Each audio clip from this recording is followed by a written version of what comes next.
Tugiye kwakira abanyarwenya ba mbere kuri stage, ladies and gentlemen. Yeah. Urabyumvishe? Again?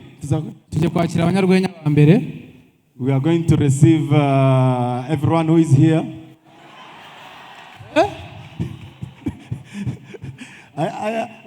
Umunyarwenya ugiye guperforminga bwa mbere. The audience will at some time perform here also. Yitwa Lucky Baby. Yitwa ande? Lucky Baby. Lucky Baby. Ladies and gentlemen, make some noise for Lucky Baby. Ndishimye ko nabasheje guperforminga uno munsi. Gusa hari ikintu ngiye kubabwira. Abana b'iyi minsi turasirimutse cyane. Usanga umwana nkanjye mfite telefone nyikoresha uko nshatse ndayenjoyinga. Ndi kwibaza nko mu 2030 na 80 gutyo uzasanga n'uduhinja dufite amatelefone harimo na simukadi baganira n'abashuti babo. Wumve nka Keti hamagaye ola bite ni byiza se uyu munsi ko wire wanyiriyeho ngo nirende gukamba ndinaniriwe. Bakomeza ibiganiro amubwira ati usigaye wirya muri no minsi nsigaye mbibona nagucimvugisha kuki ufite umushi ariko Keti olayita mugati aje mbabarira se suzi ko nyikinyara ku buriri nirewe nkubitwa ni ibibazo ngabwo nkupira nge konka ndabona mamaje. Uri kumva icyo kintu ni ibintu bizaba bitangaje. Mfite umushuti wanjye biterike w'Urutsiro aranduta nyine ajya mbwira ati se petit frère twirirwa mu Rwenya. Iyo tuvuye mu Rwenya ujya kwiga wava kwiga ukajya mu bindi wazashatse umwanya tugakora siporo. Namubwira ati nta kibazo twakora siporo. Hano nahabonye abantu basa nk'abajepe bari sereye cyane. Eric w'Urutsiro twagiye muri siporo dutangira kamucaka turi sereye cyane atera karimba weka morale turabyenjoyinga abajepe tunyura ku bajepe baratwikundira.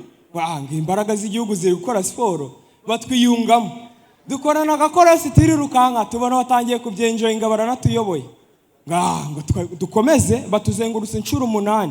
Eric w'Urutsiro indirimbo yarahindutse njya kumva aba Yesu bishimira Imana we. Gusa nkunda abapasiteri gusa hari abapasiteri batazi Icyongereza.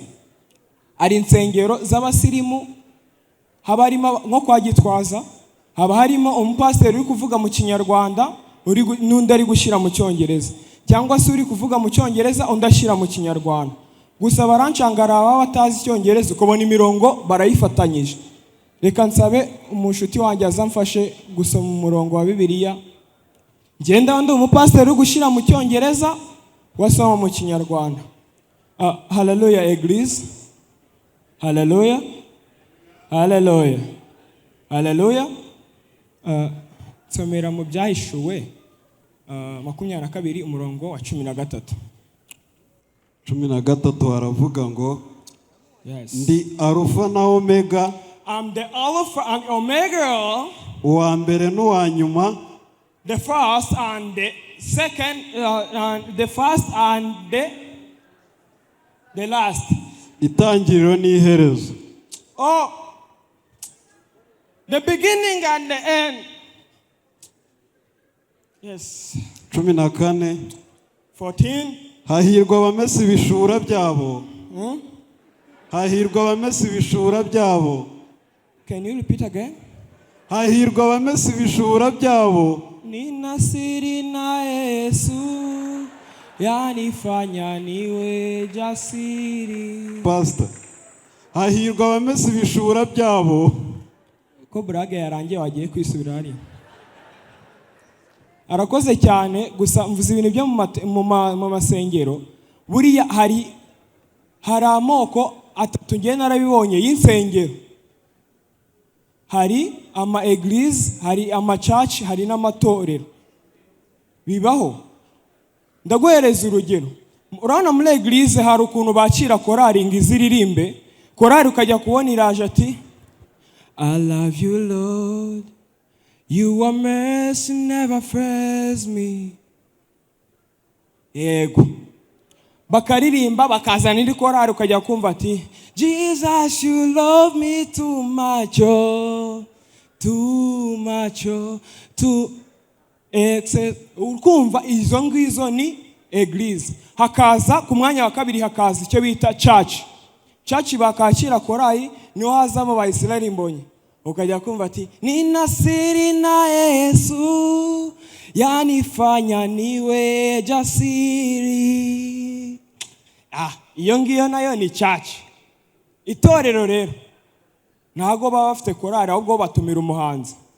Umuhanzi yaza ukajya kumva atangiye arimba ngo nugendere ku isura mbanana gutyo ndeba nshobora kukugosha everataye mai. Murakoze cyane.